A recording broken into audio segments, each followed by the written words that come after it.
What's going on, YouTube? Blade Edge here, coming at you with a knife overview slash review of this knife right here. This is the 2021 Benchmade Presidio 2. I'm not sure why it's not the Presidio 3, but it's the Presidio 2. And this is a pretty interesting little knife. And let's go ahead and start out with some quick specs to get those out of the way. We're coming in with an overall length of 8.72 inches. Got a closed length of 5 inches on the dot. Got a blade length of 3.72. Blade thickness of 0.14. And you can see it's got that nice swedge across the top. Almost makes it look a lot thinner than it is, but as you can see, looking directly down, got a nice pretty thick blade right there that stays pretty thick just about all the way out to the tip. And this is a M4 blade, CPM M4, and we got burnt bronze aluminum 6061 T6 handle, and this comes in at 6.32 ounces. This is one of Benchmade's auto access locks, which at first I didn't really know what I was gonna think of them, and it was a little awkward when I first got it.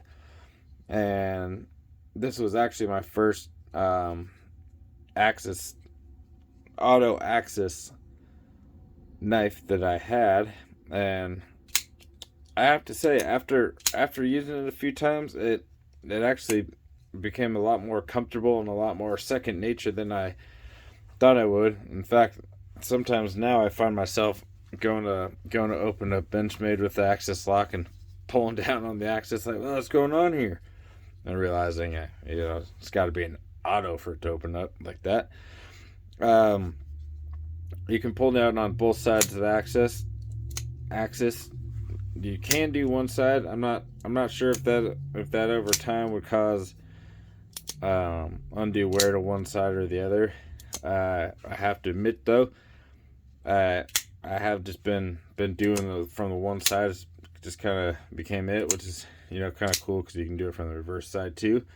I'm not really concerned about Omega springs. I guess if I were going out on a trek somewhere, or going somewhere for a long period of the time, like going camping for 2 months straight, maybe I would consider getting an extra Omega spring to bring with me just in case, because that seems like a lot of people's concern is the Omega springs. But I have personally never had a problem with one, never broke one, and I don't know anybody that has. I've read quite a few people that said they've broken an Omega spring, and it kind of turned them off from Benchmade's access lock. But I haven't been in that boat, so I think at the end of the day, everything on a knife at some point, no matter what knife, no matter how expensive, no matter what brand, can all fail. You can have your coil spring on a Protect auto fail.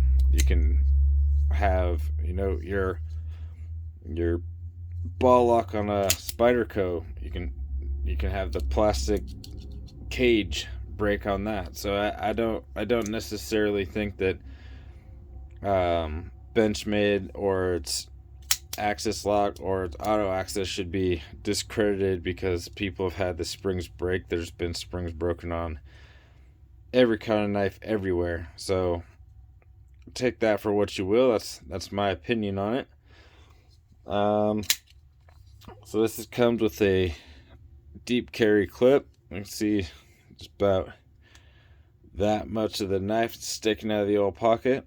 I've been finding myself lately a little torn on how I feel about deep carry clips, because granted, while it's in the pocket, you can grab from the outside of the clip and the knife and pull up. But I also have been finding myself to like to have just that knife to pull up and out of the pocket with. So I actually don't mind not having deep carry clips. I don't see the need for a deep carry clip on everything.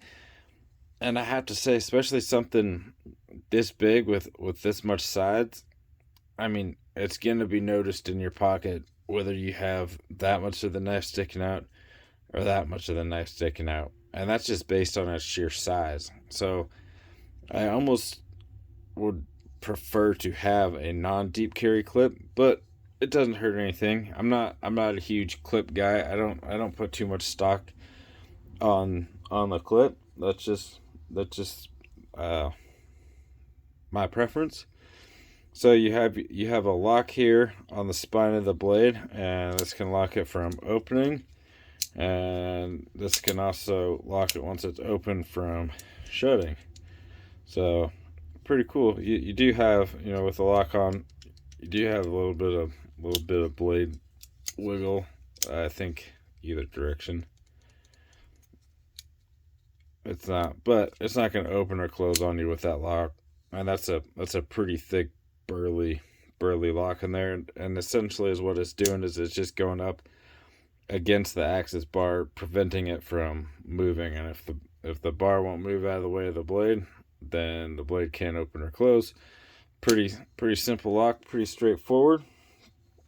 And this is a gray Cerakote, tungsten gray Cerakote on the blade. And as of right now, this only comes in partially serrated, which is kind of a bummer. I'm not a fan of serrations at all. I've never found that I needed serrations on a knife. I much prefer to have just a plain blade rather than having serrations on it. I know quite a few people feel the same way, which is kind of a bummer about this and the Claymore knife that I also would like to get my hands on and do a review soon. But both of these only come in a combo blade, which for a lot of people is a huge turnoff.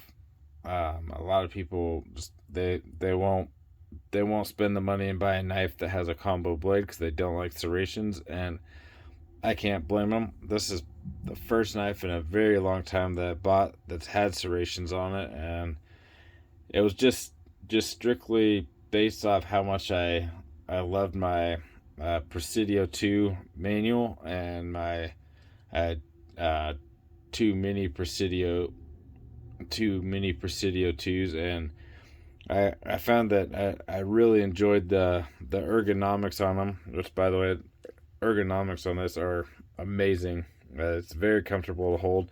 It's a little sharp around the edges, but I think this is more intended to be used with a glove, and but it is comfortable, and saber hold, ice pick, and then your hammer grip. It's very comfortable to hold. I'm squeezing really tight. You can kind of feel those sharpened edges, not sharpened, but the squared off edges.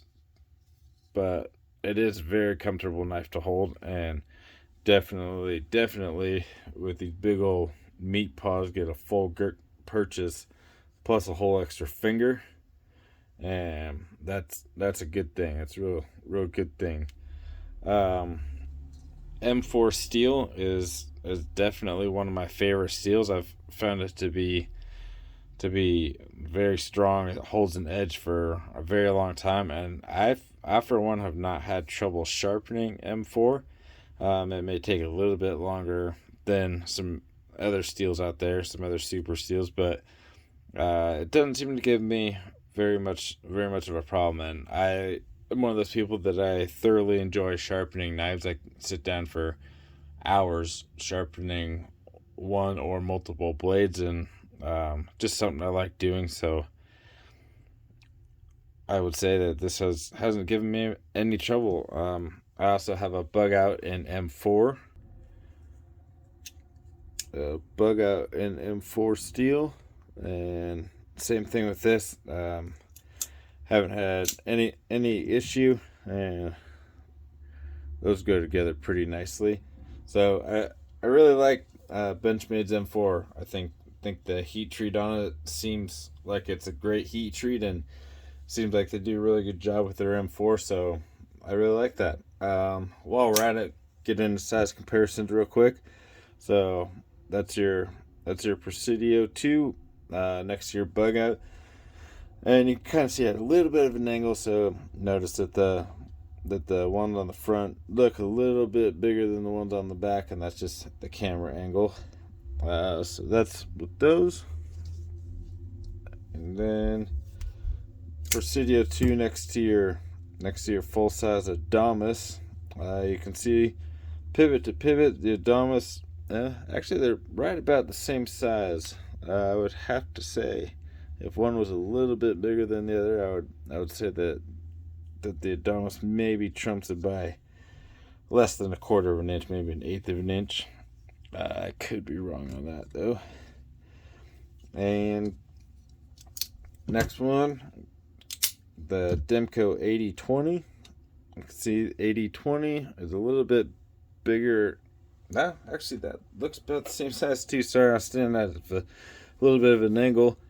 Yeah, those look about the same size too. Cutting edge looks the same. Handle size looks about the same. Maybe a smidge bigger on the 8020. So that's actually a really good size comparison. A lot of people are familiar with the Demco 8020. And another one, next to Zero Tolerance 0562, and it's got a little bit more of a blade length on the Presidio, and just about the same as far as handle size. So let's see if we got anything else that makes sense. The Hinder XM18 3.5 inch. It's got a little bit shorter blade. Probably I would say again about the same handle size. So there you go with your size comparisons. Could definitely see this knife is on the larger side, and I would say it's more of the larger comfortable size though, if that makes sense. It's not a huge knife. It's one of those knives, you know, like the XM18 3.5. It fits if you have larger hands. It fits the hands really good, and you have that perfect amount of blade, and I think that's a really good size for me. That's a perfect EDC size. You got all the blade length that you're ever going to need. You have a full purchase handle plus a little bit extra room on there, and I don't think that there's anything EDC wise that you're going to need more knife for. In fact, that's probably way more knife than you're going to need for EDC related tasks. So that's a good thing. So up next, let's talk retail and or costs. Costs on this retail Benchmade's website, it comes in at $300, which is that's a pretty good chunk of change. $300 is little on the steep side, and I believe it's about $280, $270, $280 on other retailer sites. And for comparison, $280 gets you Zero Tolerance 0562 Ti, and that's a titanium handle, 20 CV. So you have titanium versus aluminum, 20 CV versus M4. Zero Tolerance, it's probably a little bit, maybe $20 higher than it should be, right around there. So I would have to say this is probably about the same. I mean, you got a good steel, you have great handle material, great handles, and it's an auto, and it's coming in for right around the same price as a titanium handle 20 CV and a manual. This is one of my top favorite knives of all time. But I think the value's not too far off. I think you're getting a pretty good knife for your money. I know that's going to be higher than a lot of people are comfortable or willing to spend, and that's totally understandable. And unless it's something that you're completely in love with, or you like the other ones and you collect, have been collecting the Presidio line or collect Benchmades or You want a knife that's going to last you a long time. It's backed by a great warranty, and you're not going to have to worry about a lot with it. Then I think it's a fantastic choice. If you're going at this like you just broke your bug out, you want a replacement, jumping up to $300 and jumping into something, twice the size, 3 times the weight, I don't think it's going to be what you're looking for. If you got big hands, you have a few knives, and you're looking to throw another one in the collection that's going to last you a long time, then yeah, it's definitely right up your alley. I can definitely recommend this knife. It's a fantastic knife, and I would recommend it even at the price it's at now. If you can get it cheaper, even better. The way that everything's looking, everything's getting a little bit of a price increase coming up, and I know it's sold out on quite a few websites. I think it's been sold out for a while. I have heard from a few people that if the sales do pretty good on this, or maybe it's going to happen anyway, or maybe it's not going to happen at all, but I heard that they're going to be releasing a plain edge version of this. Now, this is completely unverified from anybody whatsoever. This is just rumors, but that would be awesome. I know the regular Presidio 2 has a combo blade and a plain blade, and it would only make sense that this one would do the same thing. So we shall wait to find out on that one.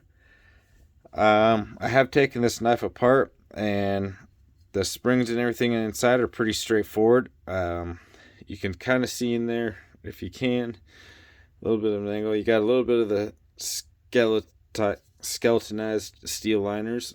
I guess they are skeletonized steel liners. And so, that just gives you an example of how durable this handle is. Those are some pretty thick steel liners on top with aluminum on top of that. So that handle's going nowhere. You have fairly minimal hardware. You have 4 screws on the body, your pivot screw, and then your pocket clip. Your pocket clip. It's more once you get on the inside, once these scales come off, and you really want to be careful and be watching where you're taking things off of and where everything goes, as far as once you start taking the pivot out with Benchmade. I think with the access lock is kind of the worst, because your pivot comes out, and once that's out, your blade can come out, but you have to have everything lined up perfectly to get that pivot back in. And once you have it lined up and back in, then you're good to go. But it makes it double as hard once you have an auto and you're working with those coil springs in there, and you got to worry about holding the springs back, holding your blade down at a certain point and getting everything lined up and getting that pivot in and all that. That becomes a pretty sizable task. It's not too difficult to people who have taken apart Benchmades and stuff before. If you're a novice and haven't really taken apart knives in general, or you're not familiar with taking apart access lock Benchmades, I would not recommend it. But you gotta start somewhere, I guess, if you're not worried about voiding your warranty taking it apart. And yeah, I don't know where I was going with that, but I don't think I really have anything else to say about that. I think this is one of the better of the value, I guess I would say, for 2021 Benchmades, just because of the materials that goes into this one, and that it's an auto, and the price that it's at. I think it's not too bad. I think this is one of their best knives this year, their lineup. I think this is right up there with the new release of the Adamas and the mini Adamas, and these are their bigger tank knives, and the Adamas has got, I think it's got more brute strength than this one does, just by a little bit of a margin, but it's not too far off. To show you a comparison of the two real quick, this is the new 2021 Benchmade Adamas Auto. You can see lock on the spine, same thing. Access Auto, same thing. And the blade on this, same size, handle same size. This has got the aluminum handle, and this has got the G10 overlay. Both got the steel liners, and this is going to be CPM Crewwear, CPM M4. And I lean a little bit more towards the Ergonomics. I like the Ergonomics a little more. I've been a huge fan of the Ergonomics with Benchmade forever, so that might have something to do with it. You got a little bit thicker blade on the Ergonomics as well. I thought that'd be a good, quick little comparison. That's all I got to say. I've been Blade Edge. I hope you guys enjoyed this video. Leave me a thumbs up or a thumbs down if you wish. Leave me a comment down below. Let me know what you thought of the video. Let me know what you think about the 2021 Presidio, and if you've been a fan of the Presidio series with Benchmade. Let me know if you have any suggestions or any criticism about videos. Let me know how you like my channel so far. And just a quick to let you know, I passed 200 subscribers over the weekend, so I got a 2-person giveaway coming up next week. Probably next week. I'm gonna make an announcement and entry video at the end of this week once I have everything in that I'm including with those giveaways, just so I have it all here and all ready to go and I'm not waiting on anything. I don't want anything to get held up, so as soon as I have all that in, I'll do an official entry video. So make sure you're subscribed to the channel. Give me a like, give me a comment, and hope you guys have a good night. Thank you.